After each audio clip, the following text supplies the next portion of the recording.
कहते हैं ईमानदारी की कोई कीमत नहीं होती और ईमानदारी को कभी किसी कीमत से आंका नहीं जा सकता।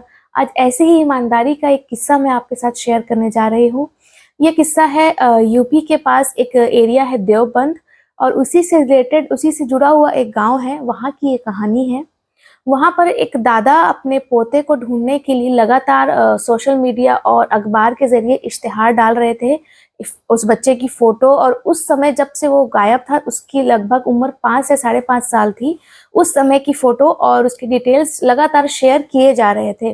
2019 18-19 के आस-पास वो बच्चा उनसे दूर था और जब वो मिलता है तब 2022 आ चुका था। 2022 की बात है कि आजकल सोशल मीडिया में अगर कोई इश्तिहार डाले तो अगर शेयर लगातार किया जाए तो वो काफ़ी हद तक वायरल हो जाता है।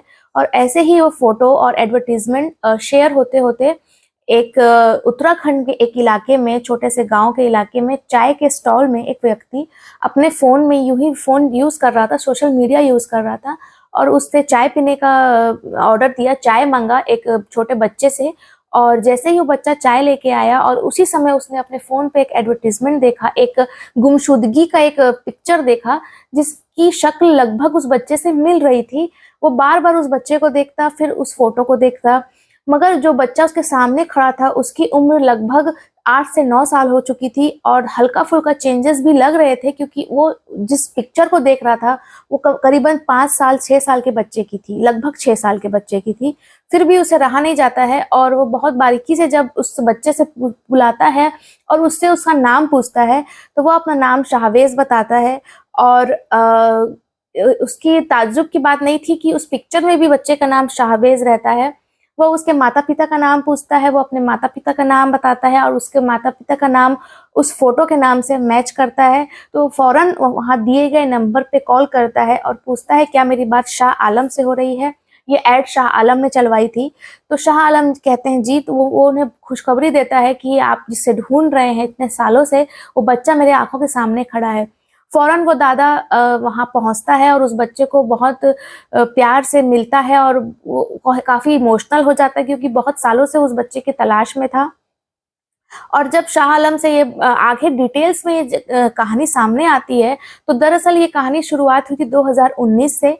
2019 में इस बच्चे के माता-पिता इमराना और मोहम्मद नावेद के बीच में मियाँ-बीवी के बीच में बहुत लड़ाइयाँ हो रही थी बहुत दिनों से और ऐसे ही 2019 में एक रोज़ दोनों की लड़ाई हुई और गुस्से में उसकी जो बच्चे की माँ थी, अपने बच्चे को लेकर अपने मायके हरियाणा की तरफ यमुनानगर हरियाणा के चली गई, अपने मायके चली गई, रूठ के चली गई और लगातार उसकी तबीयत खराब रहती थी उस बच्चे के पिता की।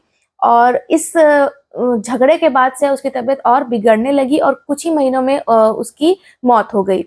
अब उसकी मौत के बाद उस इमराना का भी अपने मायके में ख़ास कुछ जम नहीं रहा था अपने फैमिली वालों के साथ और इसी उस गरमा-गर्मी में उसने अपना मायका भी छोड़ दिया और अब उसे अपने बच्चे को पालना था, उस पास रहने को ठिकाना नहीं था।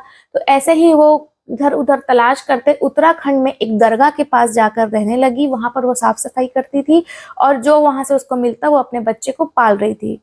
इसी बीच 2019-20 के आगे के समय लॉकडाउन का समय आता है और लॉकडाउन के समय एक महामारी फैली थी जिसे हम सब वाकिफ़ हैं, कोरोना वायरस।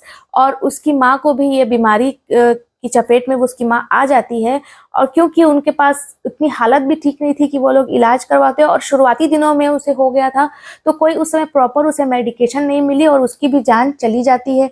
अब उस छोटे से बच्चे के पास कुछ नहीं था, ना उसे पता था कि वो उसका घर कहाँ है, कि मैं जाऊँ कहाँ? वो बेचारा वहाँ ही भीख माँग कर खाने लगा और छोटे-मोटे जब थोड़ा-सा बड़ा हुआ, 7-8 साल का हुआ, तो वो चाय की दुकान में नौकरी करने लगा, कभी किसी सफाई कर देता था।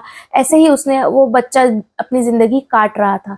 इधर जब उसके माँ के इंतकाल की खबर आती है उसके दादा को, तो वो उसे खोजते हैं लेकिन उनके हाथ वो नहीं लगती क्योंकि वो बहुत दूर एक किसी एरिया में रहने लगी थी, तो वो उस बच्चे को ढूँढने की कोशिश करते हैं और ऐसे ही उम्र की वजह से उसके जो दादा थे उस बच्चे के, उनकी भी मौत हो जाती है।